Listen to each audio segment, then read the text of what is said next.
कृष्णा, राधे राधे। आज हम आपको हरि प्रबोधिनी एकादशी की कथा सुना रहे हैं। दिवाली के पश्चात कार्तिक शुक्ला एकादशी को देवउठान एकादशी कहते हैं। इस दिन सारे घर को लीप पोत कर साफ करना चाहिए। आंगन में खड़िया मिट्टी और गेरू से रंगोली काटनी चाहिए। आंगन के बीचों बीच या फिर एक ओखली में गेरू के चित्र बनाकर पूड़ी, पकवान, मिष्ठान, बेल, सिंघाड़े, ऋतुफल, गन्ना उस स्थान पर रखकर एक प्रांत अथवा डलिया से ढक दिया जाता है तथा एक दीपक भी जला दिया जाता है। रात्रि में परिवार के सभी सदस्य देवताओं के भगवान विष्णु सहित पूजा और भजन करते हैं और कहते हैं, उठो देवा, बैठो देवा, अंगुरिया चटकाओ देवा। कुछ धार्मिक व्यक्ति देवउठान एकादशी के दिन तुलसी और शालिग्राम के विवाह का आयोजन भी करते हैं। तुलसी के वृक्ष और शालिग्राम की यह शादी पूरे धूमधाम से उसी प्रकार की जाती है जिस प्रकार सामान्य कन्या का विवाह होता है। जिन दंपतियों के कन्या नहीं है वे तुलसी की शादी करके कन्यादान का पुण्य प्राप्त करें, यह शास्त्रों की आज्ञा है। ब्रह्मा जी ने आगे कहा, इस संसार में जितने भी तीर्थ हैं उन सबके स्नान दान आदि का फल इस व्रत से मिलता है। अतः और सब कर्मों को त्याग कर भगवान के प्रसन्नता के लिए कार्तिक शुक्ला एकादशी हरि प्रबोधिनी एकादशी का व्रत सभी को करना ही चाहिए। वही ज्ञानी, तपस्वी और जितेंद्रिय है और उसी को भोग तथा मोक्ष प्राप्त होता है जो इस एकादशी का व्रत करते हैं। जिसने एक बार भी इसका व्रत किया है वही मोक्ष का अधिकारी हो जाता है। मन, कर्म, वचन तीनों प्रकार से पाप इस रात्रि को केवल जागरण मात्र से ही नष्ट हो जाते हैं। इस एकादशी के दिन जो मनुष्य भगवान की प्रसन्नता के लिए स्नान, दान, यज्ञ आदि करते हैं वे अक्षय पुण्य को प्राप्त होते हैं। इस एकादशी का व्रत करने से मनुष्य के बचपन, यौवन और वृद्धा अवस्था में किए हुए संपूर्ण पाप नष्ट हो जाते हैं। इस रात्रि में जागरण करने का फल चंद्र ग्रहण अथवा सूर्य ग्रहण के समय पुष्कर में स्नान करने से 1000 गुना अधिक हो जाता है। जो मनुष्य इस एकादशी का व्रत नहीं करते उनके सब पुण्य व्यर्थ हैं। अतः हे नारद, तुमको भी विधि पूर्वक यत्न के साथ इस व्रत को अवश्य करना चाहिए। कार्तिक के पूरे मास में धर्मपरायण होकर जो व्यक्ति अन्न नहीं खाते उन्हें चांद्रायण व्रत का फल मिलता है। हे देवऋषि नारद, अब मैं तुमसे एक अत्यंत गूढ़ रहस्य की बात कहता हूँ। कार्तिक मास में भगवान दान आदि से उतने प्रसन्न नहीं होते जितने श्रद्धापूर्वक शास्त्रों की कथा सुनने से होते हैं। कार्तिक मास में जो भगवान विष्णु की कथा का एक या आधा श्लोक भी पढ़ते, सुनते अथवा सुनाते हैं उनको 100 गाय के दान का फल मिलता है। अतः अन्य सब कर्मों को छोड़कर कार्तिक मास में मेरे सम्मुख बैठकर मेरी कथा अवश्य पढ़नी या सुननी चाहिए। इस मास में शास्त्रों की कथा कहने और सुनने से 10,000 यज्ञों का फल मिलता है और साथ ही सब पाप भी नष्ट हो जाते हैं। जो नियम पूर्वक हरि कथा सुनते हैं वे 1000 गोदान का फल प्राप्त पाते हैं। विष्णु के जागने के दिन जो भगवान की कथा सुनते हैं वे सातों दीपों समेत पृथ्वी के दान करने का फल पाते हैं। जो मनुष्य भगवान की कथा सुनने के पश्चात वाचक को अपनी सामर्थ्य अनुसार दक्षिणा देते हैं उनको सनातन लोक मिलता है। ब्रह्मा जी के वचन सुनकर नारद जी ने कहा कि हे भगवान, हरि प्रबोधिनी एकादशी के व्रत की विधि तथा महात्म्य विस्तार पूर्वक समझाकर कहिए। ब्रह्मा जी कहने लगे, ब्रह्मा मुहूर्त में उठकर 2 घड़ी रात्रि शेष रहते उठकर शौच आदि से निवृत्त होकर दंत धामन आदि करके नदी, तालाब, कुआं, बावड़ी या घर में जैसा भी संभव हो स्नान करें। फिर भगवान की पूजा करके अथवा कथा सुने।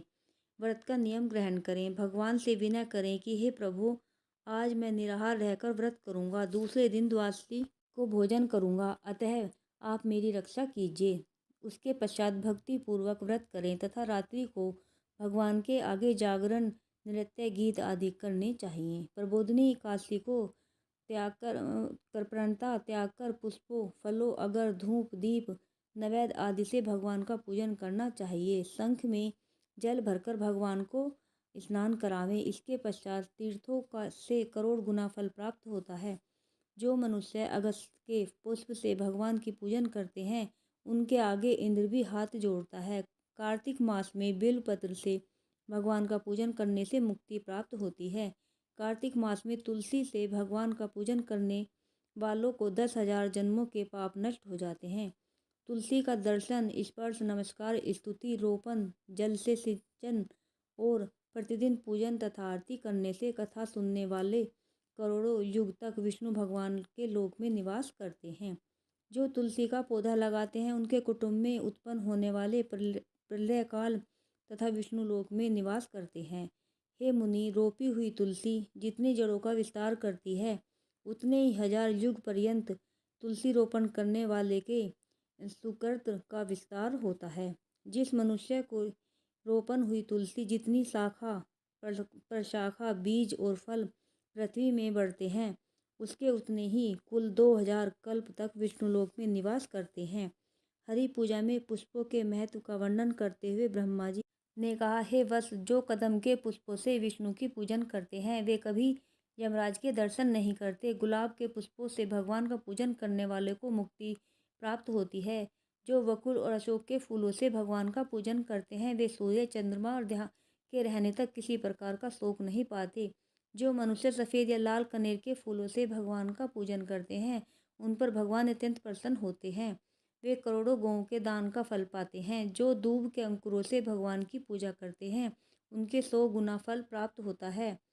जो समी के पत्र से अथवा चंपा से फूलों से भगवान का पूजन करते हैं वे मनुष्य फिर संसार में नहीं आते।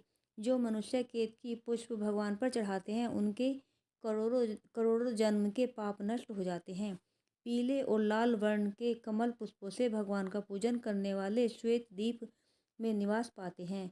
प्रबोधनी एकादशी की पूरी रात्रि को जागरण, पूजन, कथा कीर्तन के पश्चात प्रातःकाल उठकर नदी पर जाएं और वहां स्नान, जप तथा नित्यकर्म करके घर पर आकर विधि विधान पूर्वक भगवान केशव का पूजन करें। द्वादशी को व्रत की समाप्ति पर विद्वान ब्राह्मणों को भोजन करावें और दक्षिणा देकर क्षमा याचना करें। इसके पश्चात भोजन, गौ और दक्षिणा देकर गुरु का पूजन करें। जो वस्तु फल में छोड़ने का नियम किया था वह ब्राह्मणों को पर्याप्त मात्रा में दे। हे नारद, रात्रि में भोजन करने वाला मनुष्य ब्राह्मणों को भोजन करावे और स्वर्ण सहित बैल का दान करें। जो मनुष्य मांसाहारी नहीं है वह गौ का दान करे। आंवले से स्नान करने वाले मनुष्य को दही और शहद का दान करना चाहिए। जो मनुष्य फलों को त्यागे हुए फलों का दान करें। तेल तथा घृत छोड़ने पर दूध और अन्न छोड़ने पर चावल का दान दिया जाता है। जो भूमि शयन का व्रत लेते हैं उनको शैया तथा तुलसी सब सामग्री सहित देनी चाहिए। पत्ते पर भोजन करने वाले को स्वर्ण का पत्ता घृत के सहित देना चाहिए। मौन व्रत धारण करने वालों को ब्राह्मण व ब्राह्मणी को मिठाई का भोजन कराना चाहिए। बाल रखने वाले को दर्पण, जूता छोड़ने वाले को एक जोड़ा जूता, लवण त्यागने वाले को शर्करा दान करनी चाहिए। मंदिर में दीपक जलाने वाले को तथा नियम लेने वाले को व्रत की समाप्ति पर ताम्र अथवा स्वर्ण के पात्र में घृत और बत्ती रखकर विष्णु भगवान भक्त ब्राह्मण को देना चाहिए। एकांत व्रत करने वाले को 8 कलश, वस्त्र और स्वर्ण में अलंकृत करके दान करने चाहिए। यदि इतना संभव न हो सके तो इनके प्रभाव में जितना अधिकाधिक हो जाए उतना अवश्य दान करें। ब्राह्मणों का आशीर्वचन सब व्रतों की सिद्धि देने वाला कहा गया है, अतः उन्हें सब प्रकार से संतुष्ट करके विदा करें। उसके बाद स्वयं भी भोजन करें और जिन वस्तुओं को चातुर्मास में छोड़ा हो उन वस्तुओं को ग्रहण करने लगे। हे नारद, जो बुद्धिमान इस प्रकार चातुर्मास का व्रत निर्विघ्न समाप्त करते हैं उनका पुनः जन्म नहीं होता। यदि व्रत भ्रष्ट हो जाए तो व्रत करने वाला अंधा या कोढ़ी हो जाता है। व्रत करने वालों की तो बात ही क्या, इस कथा को पढ़ने और सुनने मात्र से ही अनंत गोदान का फल प्राप्त होता है। राधे राधे। बोलो एकादशी मैया की जय।